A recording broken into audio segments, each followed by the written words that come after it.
بسم اللہ الرحمن الرحیم والصلاة والسلام علی سید الانبیاء والمرسلین وعلی آلہ واصحابہ واہل بیتہ اجمعین۔ السلام علیکم ورحمۃ اللہ تعالی وبرکاتہ۔ معزز ناظرین کرام، سید محمد وسیم الحسن شاہ صاحب نقوی حافظ آبادی، ان کا ایک بیان سننے کا اتفاق ہوا۔ سننے کے بعد میں نے اس بیان کے لحاظ سے پھر کچھ ریسرچ کی، تحقیق کی کہ سید وسیم الحسن شاہ صاحب کس کے جواب میں اپنا کلپ ریکارڈ کروا رہے ہیں۔ تو مجھے پتہ چلا نازش اہل سنت پاسبان مسلک رضا حضرت قبلہ پیر سید محمد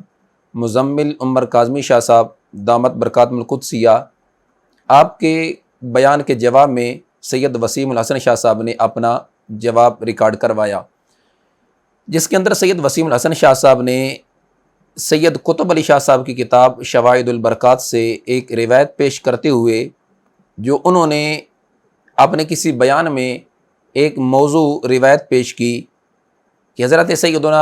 امام علی مقام امام حسین رضی اللہ تعالی عنہ اور حضرت سیدنا عبداللہ ابن عمر رضی اللہ تعالی عنہ، یہ دونوں شہزادے آپس میں کھیل رہے تھے۔ دوران کھیل کچھ جھگڑا ہوا تو سیدنا امام علی مقام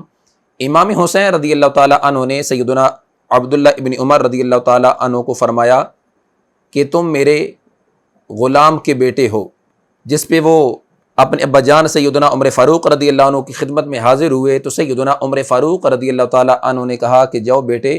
سیدنا امام علی مقام امام حسین رضی اللہ تعالیٰ عنہ سے یہ لکھوا لاؤ اور پھر اسے میری قبر میں میرے کفن میں سے رکھ دینا، جو کہ میری بخشش کے لیے کافی ہوگا۔ سید وسیم الحسن شاہ صاحب نے یہ موضوع روایت پیش کی اور پھر اس سے جو استدلال کیا، وہ استدلال بالکل بھی اہل سنت و جماعت کے موقف یا نظریات کے لحاظ سے وہ کسی طرح بھی روا نہیں ہے، کیونکہ سید وسیم الحسن شاہ صاحب اس سے جو استدلال کر رہے تھے اور جس پیرائے میں اس روایت کو پیش کر کے جو اس سے ثابت کرنا چاہ رہے تھے، اسی کو ہی روافظ بیس بنا کر، بنیاد بنا کر افضلیت شیخین کریمین رضی اللہ تعالی عنہما پر نقب زنی کرتے ہیں، اور اسی طرح جو تفضیلیہ ہیں وہی اسی کو بیس بنا کر افضلیت شیخین کریمین رضی اللہ تعالی عنہما پر وہ اعتراضات کرتے ہیں کہ دیکھیں جی، سیدنا عمر فاروق رضی اللہ تعالی عنہ تو اپنے آپ کو غلام کہہ رہے ہیں اور تم انہیں امام بنا رہے ہو۔ حضرت عبداللہ ابن عمر امام علی مقام دونوں بیٹھے ہوئے نے کھیل رہے ہیں۔ حضرت امام علی مقام نے فرمایا، اے عبداللہ، تو میرے نوکر دا پتر ہے، تو ساڈے نوکر دا بیٹا ہے۔ جلال چاہ گئے، میں امیر المومنین دا پتر، عمر ابن خطاب ایڈے وڈے سردار دا بیٹا، میں امیر الخلیفۃ المسلمین دا پتر، حسین ابن علی آندے نے تو ساڈے نوکر دا پتر ہے۔ اس جلال اچ گھر چلے گئے، جا کے امیر المومنین نو عرض کر دینے پہ، ابو جان اج حسین نے میرے نال بڑی زیادتی کیتی ہے۔ فرمایا کی ہویا ہے؟ حسین ابن علی آکھیا ہے تو ساڈے نوکر دا پتر ہے۔ باپ فرماندے نے غصہ نہ کر، واپس جا اونوں کہہ مینوں لکھ کے دے دے تاکہ قیامت دے دیہاڑے عمر ابن خطاب دسے گا کلیال مکنی جنت تے جہنم دی گل۔ یعنی اس طرز کا اور اس پیرائے میں اور اس انداز میں سید وسیم الحسن شاہ صاحب نے جو استدلال کیا اور اس انداز میں پیش کیا، یقیناً عظمت اہل بیت اطہار رضی اللہ تعالی عنہم اور محبت اہل بیت اطہار رضی اللہ تعالی عنہم کے بغیر انسان کا ایمان ہی کامل نہیں ہوتا۔ یہ تو ہمارے ایمان کا جز ہے، محبت اہل بیت اطہار رضی اللہ تعالی عنہم، مگر وہ محبت جو کہ شریعت کے دائرے میں رہ کر کی جائے، وہ اہل بیت اطہار رضی اللہ تعالی عنہم کی محبت قیامت کے دن قبول بھی ہوگی، اور وہی محبت ہمیں نجات بھی دلوائے گی۔ اگر معاذ اللہ ہم نے عقیدہ اہل سنت سے ہٹ کر ان کی عظمت، ان کی شان یا ان کی محبت اپنی طرف سے گھڑ کے بیان کرنا یا پیش کرنا شروع کر دی، تو پھر وہی محبت ہمارے لیے سند نجات نہیں بلکہ وہ موجب عتاب بھی بن سکتی ہے۔ تو سید مزمل عمر کاظمی شاہ صاحب نے اسی روایت پر، جو کہ موضوع روایت تھی، اس پر سید وسیم الحسن شاہ صاحب سے کہ انہوں نے گزارش کی کہ آپ اس طرح کی روایت نہ پیش کریں، اور دوسرے نمبر پہ یہ ہے کہ یہ روایت تو روافظ اپنے مجموع میں عام پیش کرتے ہیں، جس طرح کہ وہ ملعون آصف رضا علوی ہے، وہ اس کو کس انداز میں پیش کر رہا ہے اور پھر اس سے کس انداز میں استدلال کر رہا ہے۔ یہ تیری حسرت ہی رہنی ہے، یہ تیری خواہش پوری نہیں ہونی، یہ کبھی بھی نہیں پوری ہونی۔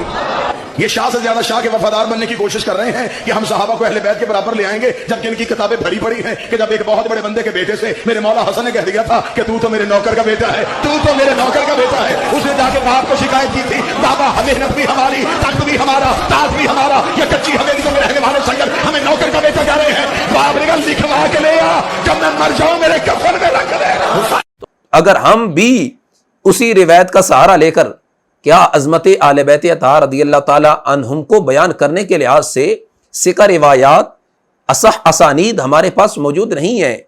کیا باقی روایات نہیں ہمارے پاس؟ قرآن و سنت سے ہم روایات پیش کریں اور عظمت اہل بیت اطہار رضی اللہ تعالی عنہم کو بیان کریں، اور پھر اللہ کے فضل سے سنی تو وہ ہے کہ پیش نظر ہے رات دن عظمت رسول کی، میں دل سے مانتا ہوں ہر نسبت رسول کی۔ سرکار دو عالم صلی اللہ علیہ وسلم کی مبارک ذات کی نسبت کی وجہ سے ہم نے آل کو بھی مانا، اصحاب کو بھی مانا۔ ہمارے ایک ہاتھ میں عظمت آل بیت کا دامن ہے اور ایک ہاتھ میں محبت صحابہ کرام عالم رضوان کا دامن تھامے ہم اللہ کے فضل سے اہل سنت و جماعت افراط و تفریط سے پاک اور اعتدال کے راستے پہ ہم گامزن ہیں۔ اللہ ہمیں یہ دونوں محبتیں آخری سانس تک نصیب فرمائے رکھے، اور انہی محبتوں کے زیر سایہ اللہ ہم سب کا خاتمہ ایمان بالخیر فرمائے۔ تو سید وسیم الحسن شاہ صاحب نے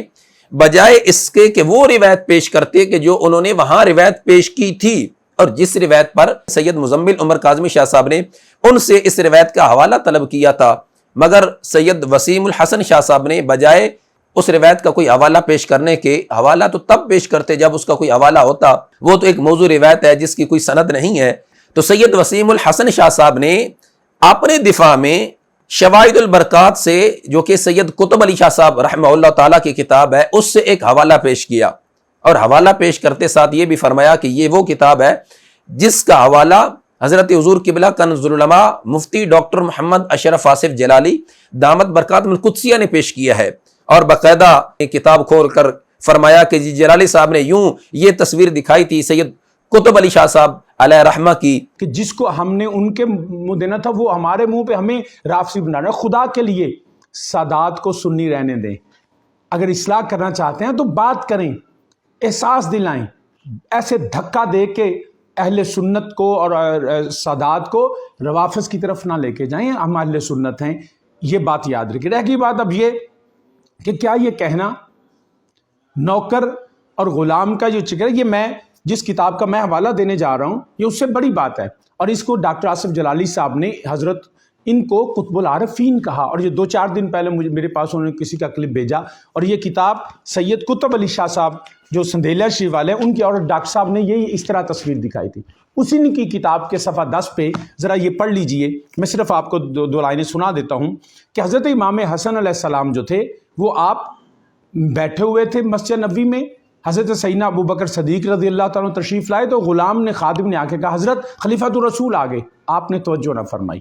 پھر دوبارہ غلام نے ساز لیا کہ شاید امام حسن علیہ السلام کو پتہ نہیں چلا اور تاجدار صداقت کے آنے کا احساس نہیں ہوا۔ پھر اس نے کہا حضرت خلیفۃ الرسول آ گئے، آپ نے پھر توجہ نہ دی۔ تیسری مرتبہ ایسے ہوا، تب تک حضرت سیدنا صدیق اکبر رضی اللہ تعالیٰ عنہ قریب آ چکے تھے، اور اس وقت تیسری دفعہ جب خادم نے کہا تو آپ کے یہ الفاظ سن لیجئے، آپ نے کچھ تیز طبع ہو کر فرمایا کیا خلیفہ رسول ہے تو ہمارے غلام ہی ہیں۔ اتنے میں خلیفہ بھی مسجد کے دروازے پر آ گئے اور یہ امام کی کلام سنی تو دست بستہ کھڑے ہو کر فرمانے لگے حضرت آپ بیٹھے رہیں مگر میرے ساتھ یہی وعدہ فرمائیں کہ میں قیامت کے دن بھی اسی طرح کہوں گا کہ یہ ہمارا غلام ہے، پھر مجھے کوئی خوف نہیں ہے۔ یہ سیدنا صدیق اکبر رضی اللہ تعالیٰ عنہ کا یہ ہے، اور یہ آپ کے سامنے کتاب موجود ہے۔ اور وہ روایت بھی جو سید وسیم الحسن شاہ صاحب نے پیش کی ہے وہ آپ سماعت بھی فرما سکتے ہیں۔ تو یہاں بھی میں سید وسیم الحسن شاہ صاحب سے یہ گزارش کرنا چاہوں گا، حضور والا آپ حضور قبلہ امام جلالی زید شرفو کا ایک بار نہیں 100 بار نام لیں، ان کا ذکر کریں، مگر یہاں آپ جس انداز میں ذکر کر رہے ہیں کہ جی جلالی صاحب نے اس کتاب کا حوالہ پیش کیا تو لہٰذا یہ کتاب معتبر ہے، اگر جلالی صاحب جس کتاب کا حوالہ پیش کریں بقول آپ کے وہ کتاب معتبر ہوتی ہے تو قبلہ جلالی صاحب زید شرف ہو آپ کے نزدیک معتبر کیوں نہیں ہے؟ معذرت کے ساتھ میری بات آپ محسوس نہ کیجیے گا، چونکہ آپ کی جو مجالس یا آپ کی جو صحبت یا آپ کے جو ہم روابط دیکھتے ہیں وہ تو تکفیری گروپ سے دیکھتے ہیں، اور پھر یہاں تک کہ آپ کے وہ ماموزاد بھائی لگتے ہیں جو آپ کے کزن ہیں سید برہان حیدر شاہ صاحب، انہوں نے تو قبلہ امام جلالی زید شرف ہو کی ذات کے لحاظ سے جس انداز میں الفاظ استعمال کیے باوجود اس کے ہم پھر بھی خاموش رہے۔ تو اگر آپ کے نزدیک جلالی صاحب کوئی کتاب پیش کریں وہ کتاب معتبر ہوتی ہے، پھر سب سے پہلے تو وہ شخص بھی جو کتاب کا حوالہ پیش کر رہا ہے وہ ہستی بھی معتبر ہونی چاہیے۔ تو اس لحاظ سے آپ کی خدمت میں یہ بھی گزارش کرنی تھی کہ آپ تو قبلہ جلالی صاحب زید شرف ہو کو معتبر سمجھتے ہی نہیں ہے، پھر ان کی پیش کردہ کتاب اور ان کا پیش کردہ حوالہ آپ کے نزدیک کیسے معتبر ہو گیا؟ اور دوسرے نمبر پہ یہ حوالہ تو بنتا ہی نہیں ہے، آپ حوالہ پیش کرتے جو آپ نے سند پیش کی ہے اس کے لحاظ سے، جبکہ آپ نے تو ایک اور روایت پیش کی، اب اس روایت کو ثابت کرنا بھی یہ بھی اب آپ کی ذمہ داری ہے۔ اور دوسرے نمبر پر سید اعلی حضرت علیہ الرحمہ نے فتاوی رضویہ شریف میں یہ لکھا ہے کہ اگر کوئی شخص کسی کتاب کا حوالہ پیش کرتا ہے تو اس کے ذمہ یہ لازم نہیں ہوتا کہ اس کتاب کا ایک ایک حرف وہ ثابت کرے کہ یہ ٹھیک ہے، یہ درست ہے، اور نہ ہی وہ اس کتاب کے ہر حرف کو ثابت کرنے کے لحاظ سے ذمہ دار ہوتا ہے۔ تو اس لحاظ سے بھی آپ کی خدمت میں یہ گزارش ہے کہ آپ بجائے کسی پر الزامات لگانے کے جی آپ ہمیں اہل سنت سے خارج کر رہے ہیں، ہمیں کوئی شوق نہیں ہے، آپ سادات ہیں، آپ کا ادب ہم پر لازم ہے، اگر آپ عقیدہ اہل سنت کو بیان کریں، عقیدہ اہل سنت کا دفاع کریں، ہم آپ کے جوتے اٹھانے کے لیے تیار ہیں۔ اور اس طرح کی گفتگو کہ جی آپ جو ہے وہ اہل سنت سے خارج کر رہے ہیں، دھکا دے رہے ہیں، نہیں، ہم کسی کو بھی دھکا نہیں دے رہے، صرف اور صرف اصلاح کر رہے ہیں، اور اصلاح کی نیت سے ہی ہم اس طرح کی کوشش کرتے ہیں۔ تو وہ کیسے ممکن ہے؟ ہمارے پاس تو ایک ہی ذریعہ ہے، ہم اس پر ہی اپنا ایک معافی ضمیر اور اپنی ذمہ داری پوری کر کے آپ تک پیغام پہنچا دیتے ہیں تاکہ آپ اس لحاظ سے محتاط رہیں، ہر وقت اپنے عقیدے کی نگرانی اور پاسبانی کے لحاظ سے اپنے آپ کو محافظ سمجھیے، روایات آپ وہ پیش کیجئے جو مستند ہو، کہیں ایسا نہ ہو کہ آپ کی روایت کا کوئی حوالہ بنا کر کل عظمت صحابہ کرام علیہم رضوان پر وہ حرف اٹھائے، یا معاذ اللہ ثم معاذ اللہ عظمت آل بیت اطہار رضی اللہ تعالی عنہم کی مقدس ذوات قدسیہ کے لحاظ سے وہ آپ کی گفتگو کو دلیل بنا سکے۔ ہم اہل سنت و جماعت ہیں، سیدی اعلی حضرت علیہ رحمہ کی فکر کے علمبردار ہیں، سیدی حضور مجدد الفسانی، سیدی داتا گنج بخش علی حجویری، حضور سیدنا غوث اعظم، سیدنا امام اعظم ابو حنیفہ رضی اللہ تعالی عنہم جیسی مقدس ہستیوں کی تعلیمات کے ہم کاربند ہیں، پابند ہیں۔ تو لہٰذا آپ سے بار دیگر یہی گزارش ہے کہ میری گفتگو کو یا جو سید مزمل عمر کاظمی شاہ صاحب نے فرمائی ہے، میں نے سنی تھی یوٹیوب پہ، اس کو آپ انتہائی مصلحانہ انداز میں دیکھیے گا۔ ہم آپ کی اصلاح چاہتے ہیں اور آپ سے ہم ایک محبت بھرے انداز میں یہ اپنا پیغام پیش کر رہے ہیں، درد دل پیش کر رہے ہیں، وگرنہ ہمیں کوئی شوق نہیں ہے کلپ کھیلنے کا یا بار بار اس طرح کیمرے کے سامنے آ کر بیٹھنے کا۔ صرف ایک ہی ہے کہ اللہ کرے ہم سنی رہیں، سنی مریں، سنی جئیں، اللہ ہم سب کا خاتمہ ایمان بالخیر فرمائے، اللہ ہم سب کو عقیدہ اہل سنت پر استقامت نصیب فرمائے۔ اور دوسرا پھر جو اس طرح کے جاہل قسم کے خطیب ہیں جو سید مزمل عمر کاظمی شاہ صاحب کے حوالہ سے، یعنی سید وسیم الحسن شاہ صاحب کی اسی ویڈیو کے نیچے وہ کمنٹس غالباً کر رہے تھے، حالانکہ سید وسیم الحسن شاہ صاحب بھی سادات گھرانے سے تعلق رکھتے ہیں، سید مزمل عمر کاظمی شاہ صاحب بھی سادات گھرانے سے تعلق رکھتے ہیں۔ اگر ان کے مابین کوئی گفت و شنید کا مرحلہ یا معاملہ کوئی ایسا ہوا ہے تو ہم کون ہوتے ہیں بیچ میں اس طرح کی کسی سید کی تحقیر کرنے والے یا توہین کرنے والے؟ تو اس طرح کے بھی جو جاہل قسم کے خطیب ہیں انہیں بھی سوچنا چاہیے، صرف اور صرف یہ کہ سید مزمل عمر کاظمی شاہ صاحب کے لحاظ سے کہ وہ اہل سنت کا عقیدہ بیان کرتے ہیں، کوئی بھی اگر اہل سنت سے انحراف کرتا ہے تو اس کی اصلاح کی وہ کوشش کرتے ہیں، اس وجہ سے انہیں حدف تنقید ٹھہرایا جا رہا ہے۔ اللہ ہم سب کو اہل بیت اطہار رضی اللہ تعالی عنہم کی محبت نصیب فرمائے، سادات کا ادب و احترام کرنے کی توفیق رفیق نصیب فرمائے، وما توفیقی الا باللہ۔